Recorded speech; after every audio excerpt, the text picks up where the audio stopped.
की आवाज में वो करे पीछे हम छिए पगलाई जहिया से छौरी हमर गाँव में आइल।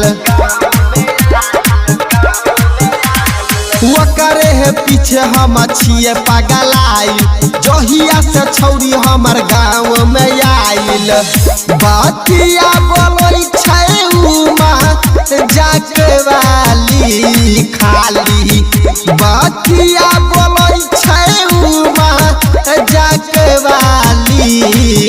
चुम्मा दे देलकै चुम्मा दे देलकै चुम्मा दे देलकै ललकी फराक वाली। चुम्मा दे देलकै ललकी फराक वाली। चुम्मा दे देलकै ललकी फराक वाली। डीजे विकास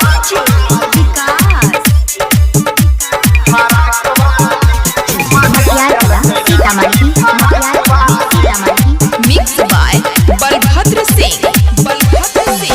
आँखिया में कजरा जबला गाय के छौरी चलै छै। देखी केतना छौरा भैया हाथ अपन मालै छै। आँखिया में कजरा जबला गाय के छौरी चलै छै। देखी केतना छौरा भैया हाथ अपन मालै छै। पातर छीतर छै उखारा नाक वाली। पातर छीतर छै उखारा नाक वाली। चुम्मा दे देलकै चुम्मा दे देलकै चुम्मा दे देलकै ललकी फराक वाली। चुम्मा दे देलकै ललकी फराक वाली। चुम्मा दे देलकै ललकी फराक वाली।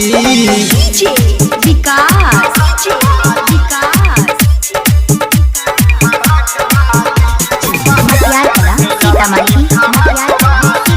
Presented by PM recording studio Alamnagar Madhepura. जब जब देखै छै उ हमारा के हँसै छै। मोहनी मूरतिया ओकर दिलवा में धसै छै। हाँ हाँ जब जब देखै छै उ हमारा के हँसै छै। मोहनी मूरतिया ओकर दिलवा में धसै छै। कहे राजू परवीन छियै बल्लू के साली। कहे राजू परवीन छियै बुलसन के साली। चुम्मा दे देलकै चुम्मा दे देलकै चुम्मा दे देलकै ललकी फराक वाली। चुम्मा दे देलकै ललकी फराक वाली। चुम्मा दे देलकै ललकी फराक वाली। वो करे पीछे हम छिए पगलाई जहिया से छौरी हमर गाँव में आइल। बतिया बोलै छै उमा जाके वाली खाली बतिया बोलै छै उमा जाके वाली।